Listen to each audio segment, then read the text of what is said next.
Depo Babalola could feel the weight of his father's legacy pressing on his shoulders as he stood in front of the floor-length mirror. His reflection stared back at him, sharp eyes filled with ambition and a hunger for power. He adjusted the crisp collar of his designer suit, his father's preferred uniform. That's how the old man wanted him to look, untouchable, like royalty, like a king among men. A king among fools, Depo corrected silently.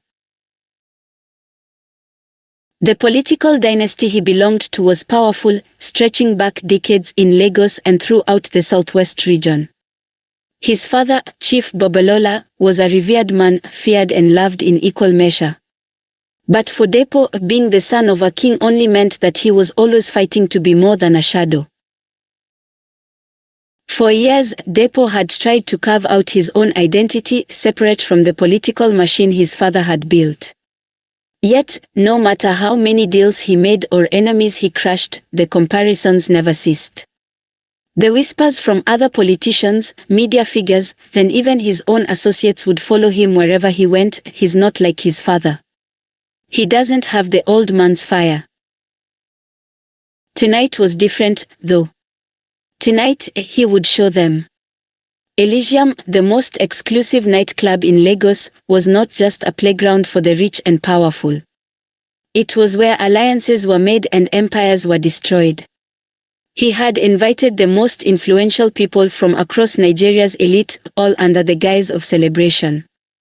But what Depo planned was not just a celebration, it was a declaration. He poured himself a glass of whiskey, the amber liquid swirling around the glass as he took in the view from his penthouse. The lights of Lagos glittered beneath him like jewels. From up here, the world looked so small, so manageable. And for Depo, that's exactly what he wanted, to manage the world.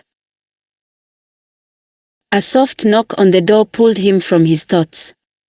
It was his personal assistant, Tolu, a woman who had learned long ago not to speak unless spoken to. "Sir, your car is ready."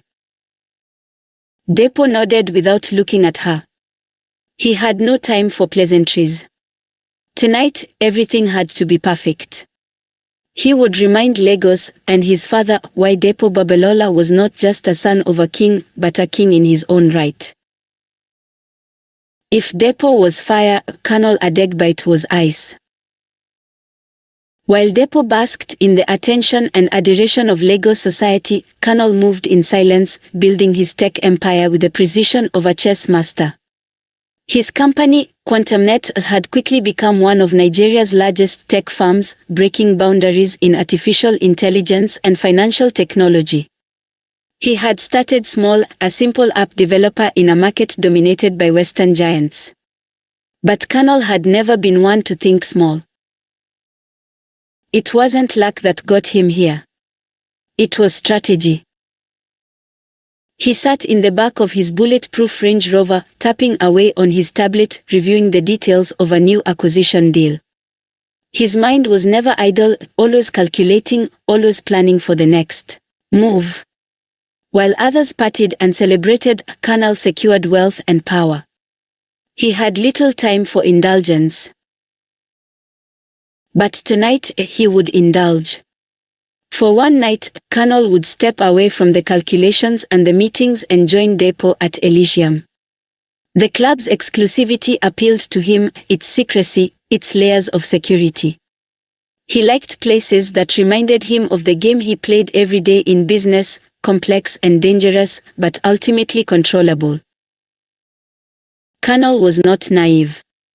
He knew that Lagos was filled with sharks, each one waiting for an opportunity to bring down a bigger fish. But Colonel wasn't just a big fish. He was a predator, the kind that others didn't see coming until it was too late. As his car sped toward Elysium, Colonel's phone vibrated. A message from his assistant flashed on the screen. "All contracts signed. Deal with NextGen finalized. Congratulations, sir." He allowed himself a small smile. Another victory. Another step toward untouchable power. Where Colonel and Depot were meticulous, Emeka Okafor was ruthless. His rise in the world of real estate was anything but clean. He had bulldozed his way to the top, both literally and figuratively. In the slums of Lagos, Emeka was known as the man who could take your land and turn it into gold for himself.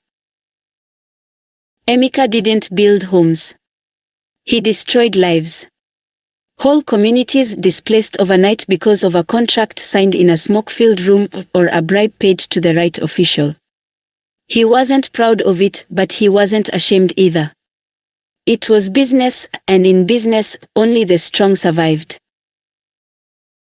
As he drove through the crowded streets of Lagos in his tinted Bentley, Emeka's thoughts were not on the lives he had destroyed, but on the empire he had built.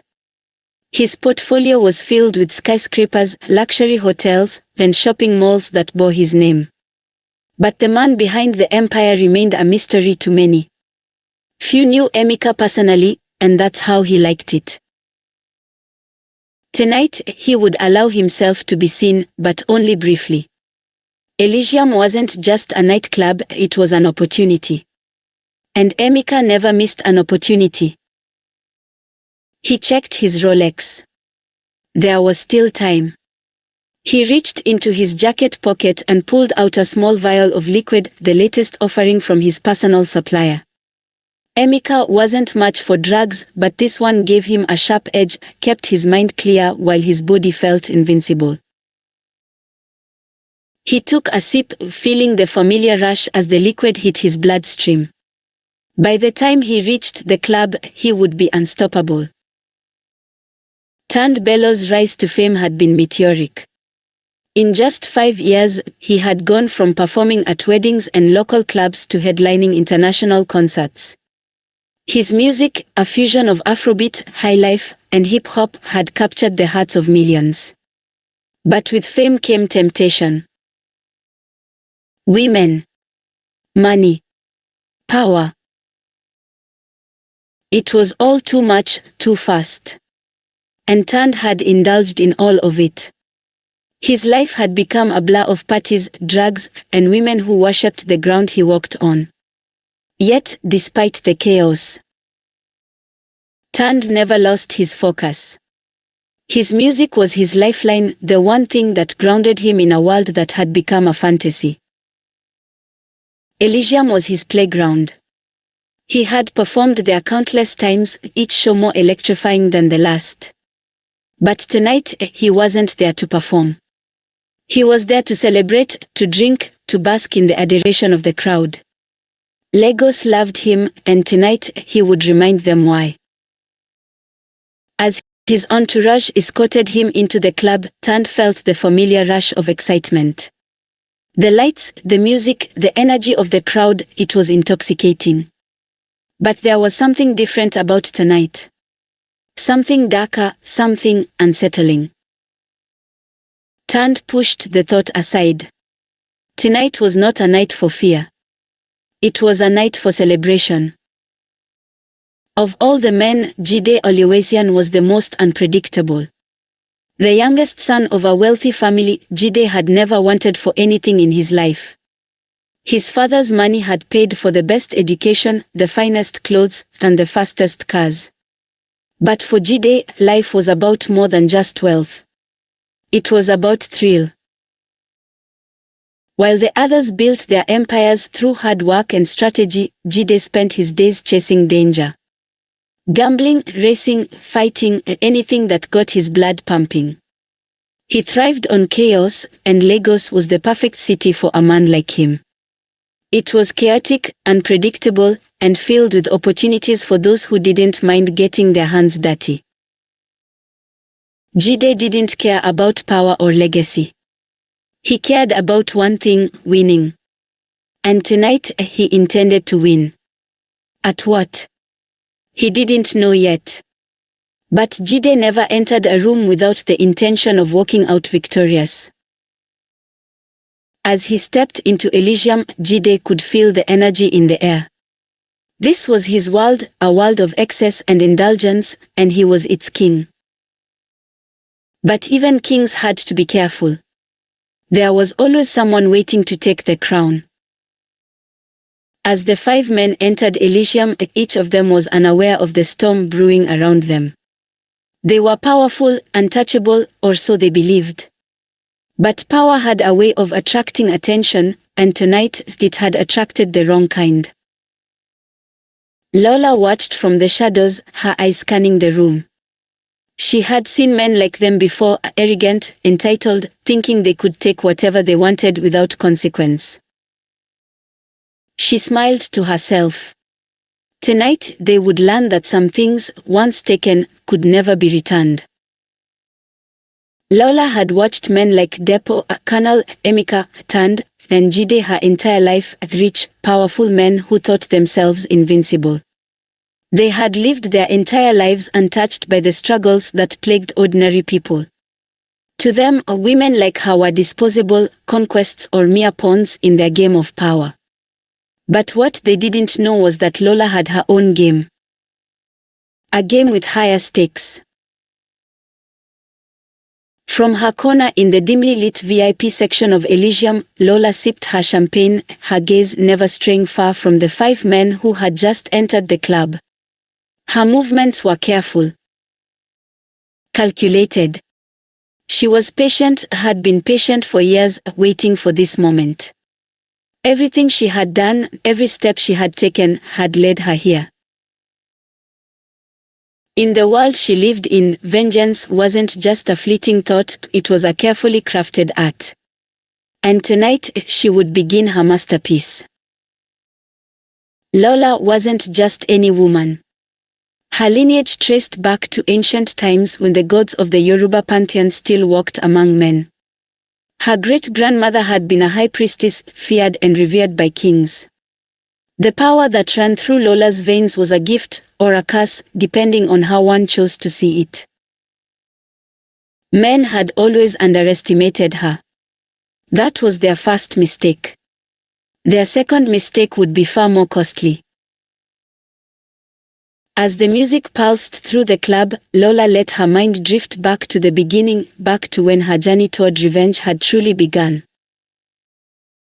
Years ago, when Lola was just a girl, her mother had fallen victim to the political machinations of the Babalola family.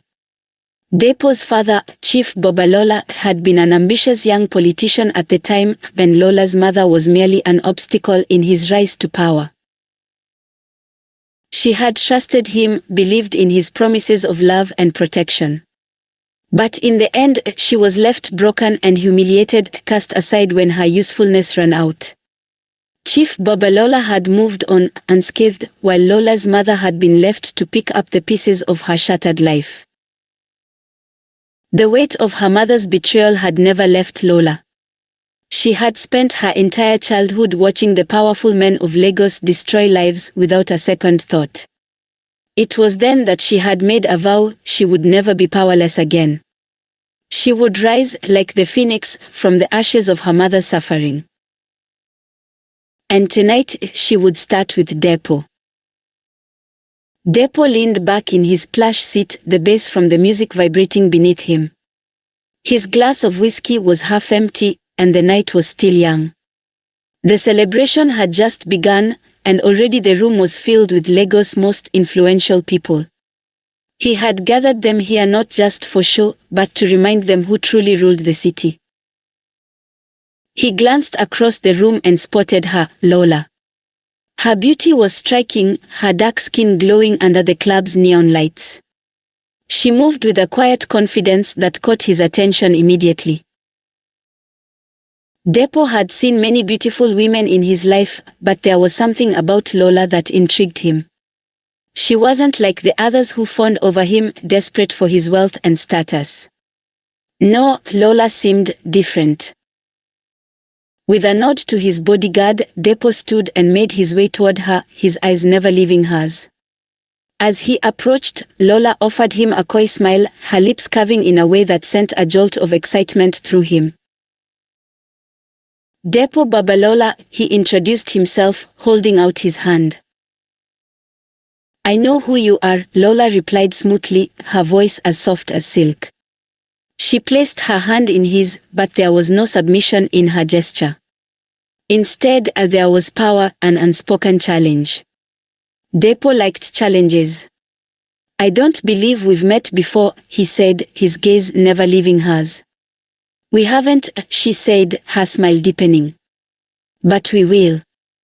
The rest of the night was a blur of conversation, laughter, and flirtation. Depo found himself drawn to Lola in a way he hadn't expected.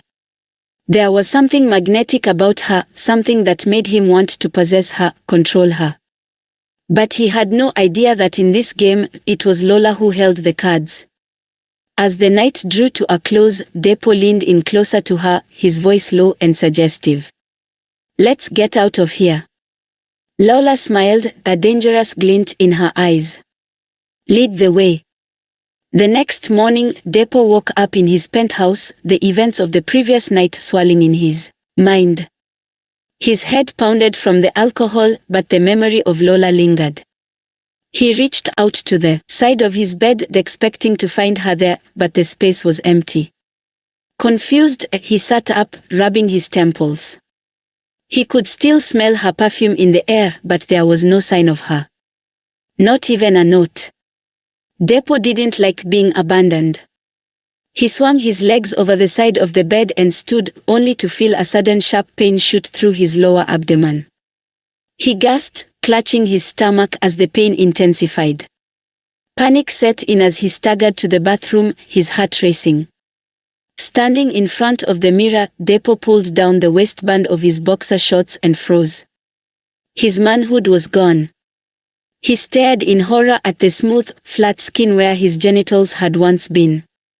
It was as if they had never existed. Sweat beaded on his forehead, and his breathing became ragged. This had to be a nightmare. He splashed water on his face, hoping to wake himself up, but the reality remained.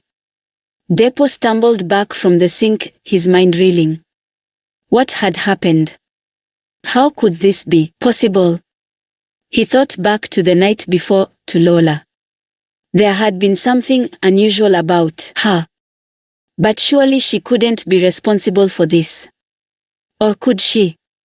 Over the next few days, the curse began to spread. One by one, the other men, Colonel, Emeka, Tand, and Jide, experienced the same horrifying fate. Each of them woke up to find their manhood missing, replaced by smooth, unblemished skin.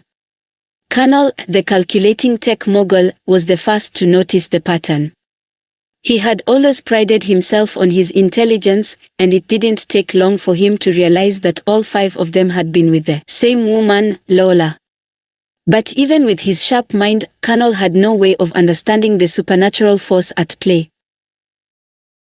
Emeka, the ruthless real estate magnate, reacted with anger. He stormed through his office, smashing anything within reach. His entire identity had been built around power and dominance, and now, in his eyes, he had been emasculated. He demanded answers, but none came. Turned at the music superstar, spiraled into despair. He had always been surrounded by women, adored by fans, but now he felt like less of a man. The curse had stripped away his confidence, leaving him vulnerable and broken. Jide, the wild card, was the most reckless in his reaction. He refused to believe that it was anything more than a temporary affliction. But as days turned into weeks, and his manhood did not return, Jide's denial turned into desperation. The 5 men were bound together by a shared secret, a curse that none of them understood. And at the center of it all was Lola, the woman who had brought them to their knees. While the men suffered in silence, Lola watched from the shadows, satisfied with the chaos she had unleashed. But this was only the beginning. Her plan went far deeper than simply stripping them of their manhood. She wanted them to feel the same helplessness that her mother had felt all those years ago. Lola's revenge was not just about physical emasculation, it was about power, control, and humiliation. She knew that these men would never recover from the psychological wounds she had inflicted on them. Their wealth, their status, their power, it all meant nothing now. But Lola wasn't done yet. There was still one more step in her plan, a final twist that would destroy them completely. As the weeks passed, the men's lives began to unravel. Depo's political aspirations crumbled as rumors of his impotence spread through the elite circles of Lagos. His father, Chief Babalola, disowned him, calling him a disgrace to the family name. Colonel's tech empire faltered as his personal life spiraled out of control. He became paranoid, convinced that everyone around him knew his secret. His once sharp mind became clouded with fear, and he made reckless business decisions that cost him millions. Emeka's real estate empire collapsed as he lost the respect of his peers. His aggressive demeanor had always been his greatest asset, but now, without his manhood, he felt weak and powerless. The men who had once feared him now saw him as a joke. Tan's music career took a nosedive. He cancelled concerts, stopped recording, and retreated from the public eye. His fans speculated about his sudden disappearance, but only a select few knew the truth. Jide, the wild card, spiraled out of control. He turned to drugs and alcohol to numb the pain, but nothing could erase the humiliation he felt. His reckless behavior landed him in jail, and his reputation was destroyed. Just as the men thought things couldn't get any worse, they received a message, each of them, on the same day, at the same time. The message was simple: meet me where it all began. Come alone. It was from Lola. They had no choice but to comply. They were desperate for answers, for any hope of reversing the curse. And so, on a stormy night, they gathered at the place where they had first met Lola, Elysium, the nightclub where their lives had changed forever. Lola was waiting for them. She stood in the center of the room, her presence commanding, her eyes cold and unforgiving.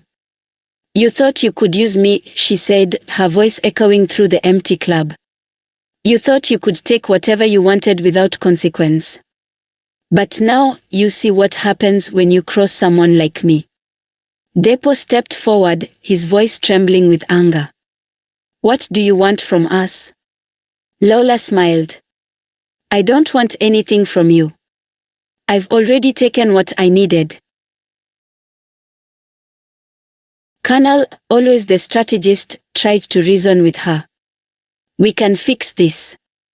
We can make things right. Just tell us how." Lola's smile faded. "There is no fixing this. The curse is irreversible. This is your punishment for your arrogance, for your cruelty, for thinking you were untouchable." Emeka, his voice filled with desperation, pleaded with her. "Please, we'll do anything. Just give us back our lives." Lola's eyes darkened. "Your lives were never yours to begin with. You built them on the backs of the powerless, the vulnerable. Now, you know what it feels like to be powerless." Turned, his voice barely above a whisper, asked the question that had been haunting them all. "Why us?" Lola looked at each of them in turn, her gaze piercing. "Because the sins of your fathers and your sins. Because of the men who came before you. You inherited their sins, or you did the same, and now you're paying the price." Jide, ever the skeptic, scoffed. "This is all because of some grudge?" Lola's expression hardened. "It's not just a grudge. It's justice." As the men stood before her, broken and defeated, Lola delivered the final blow. "The curse doesn't end with you," she said, her voice chilling. "It will pass down to your sons, and their sons after them. Every generation of your bloodline will suffer the same fate until the day your families are no more." The men stared at her in horror, the weight of her words sinking in. This wasn't just about them. This was about their legacy, their children, their grandchildren. They had doomed their entire bloodline. "You can't do this," Depo whispered, his voice filled with terror. Please, Lola, you can't." But Lola was already gone, her figure dissolving into the shadows, leaving them with nothing but the echo of her final words. The curse had only just begun. Depo Babalola stood in front of his bathroom mirror, inspecting himself as if searching for answers. The man who had once exuded confidence and charm now looked haggard and uncertain. His tailored suits felt constricting, as though they were reminders of his lost power. It had been 2 weeks since he had awakened to discover his manhood was gone. At first, he had brushed it off, convincing himself that it was merely a temporary issue, a result of stress from his political career. But as the days wore on, he couldn't ignore the signs any longer. Fatigue gripped him like a vice. Each day felt heavier than the last, and his libido, the very essence of his masculinity, had vanished. The thought of intimacy with a woman made him feel sick rather than excited. He tried to hide his weakness from his colleagues and friends, but the facade was crumbling. Depo recalled the night at Elysium. Lola's mesmerizing smile, her hypnotic presence, it had all seemed like a fantasy, and now that fantasy was turning into a nightmare. Weeks turned into months, and Depo found himself withdrawing from public life. He cancelled meetings, avoided social functions, and stopped answering calls. His staff noticed his absence, but he didn't care. The political world, which had once been his playground, now felt like a hostile jungle. He wandered through his luxurious penthouse, now a gilded cage. His phone buzzed with messages from allies urging him to attend events, to connect with potential donors. But he couldn't bring himself to respond. The idea of facing anyone, let alone women, filled him with dread. He was terrified of their judgment, their pity. Depo tried everything, traditional medicine, therapists, even spiritual healers, but nothing worked. Each failed attempt chipped away at his sanity. He turned to alcohol, his old friend, believing it would numb the pain. But instead of comfort, he found himself spiraling deeper into despair. Nights were spent alone, drowning his sorrows in whiskey, surrounded by the ghosts of his past. One night, as he sat on the couch, empty bottles scattered around him, Depo saw her again, Lola, standing at the edge of his vision, her silhouette shimmering like a mirage. "Why are you doing this to me?" he shouted, his voice cracking. She laughed softly, a sound that echoed in the silence of his penthouse. "You thought you could have me without consequences." Depo grabbed his head in frustration. "You're a witch. This is your doing." The visions grew worse. He began to see water everywhere, puddles forming in his living room, the sound of waves crashing in his ears. It was as if the very essence of Mami Wata, the water spirit, was taunting him, reminding him of his transgressions. As his isolation deepened, Depo's mental state deteriorated. One evening, he found himself in a fit of rage, throwing furniture and screaming at shadows. He stumbled into the bathroom and looked at himself in the mirror once more. "Look at you," he sneered, tears streaming down his face. "You're nothing. A shell of a man." In that moment of despair, Depo made a decision. He would confront Lola. He needed answers, and he was desperate enough to do whatever it took to regain what he had lost. Depo's paranoia mounted as he began stalking Lola's social media accounts. He tracked her every move, and when he discovered she was attending a party, he decided to crash it. He donned a suit that had once made him feel invincible, but now felt like a costume. The party was in full swing when he arrived.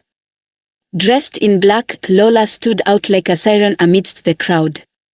Depo pushed through the throngs of laughing guests, his heart pounding as he approached her. "Lola," he shouted, his voice tinged with desperation. She turned slowly, a bemused expression on her face. "Depo." To what do I owe the pleasure? What do you want from me? Depo demanded, his voice low and shaky. Lola raised an eyebrow, amusement dancing in her eyes. I want nothing from you, Depo. You brought this upon yourself. Stop playing games. I'm not your toy, he yelled, his frustration boiling over. Lola stepped closer, her voice softening. You think you can treat women as disposable, and there would be no repercussions? You're mistaken. Depo felt the weight of her words. But this is unfair. I didn't mean to. Your intentions don't matter, she interrupted, her gaze piercing through him. What matters is the impact of your actions. You've always believed yourself above consequences, haven't you? As their confrontation escalated, Depo's vulnerability laid bare. Please, I'll do anything, he pleaded, desperation creeping into his voice. Lola studied him, the flicker of something in her eyes, sympathy, perhaps, or simply curiosity. You think you can bargain your way out of this? You've forgotten the most important lesson: true power doesn't come from physicality. Depo felt a pang of realization. He had spent his life chasing power, but now, stripped of his manhood, he had never felt weaker. Tell me what to do, he cried out, dropping to his knees. I'll change. I swear. Lola's expression softened for a moment before hardening again. You cannot change overnight. You must understand the depth of your actions and the pain they've caused. With those words, she faded into the crowd, leaving Depo alone, trembling and filled with dread. The reality of his situation crashed over him like a tidal wave. He was trapped in a cycle of despair, and he might never escape. In the weeks that followed, Depo sank deeper into madness. The water imagery haunted him day and night, and he started isolating himself further, convinced that the world was against him. His once promising political career was in ruins, then whispers of his fall from grace spread like wildfire. On a particularly dark night, as Depo sat on his balcony overlooking the city, he contemplated the life he had lost. The lights of Lagos twinkled in the distance, mocking him. He felt an overwhelming urge to end it all. But as he leaned over the edge, ready to jump, the vision of Lola appeared before him once more, her voice echoing in his mind. Don't be a coward, Depo. Face the consequences of your actions. Her words cut through his despair, grounding him. He pulled back from the edge, realizing that he had to confront the truth, not just about Lola but about himself.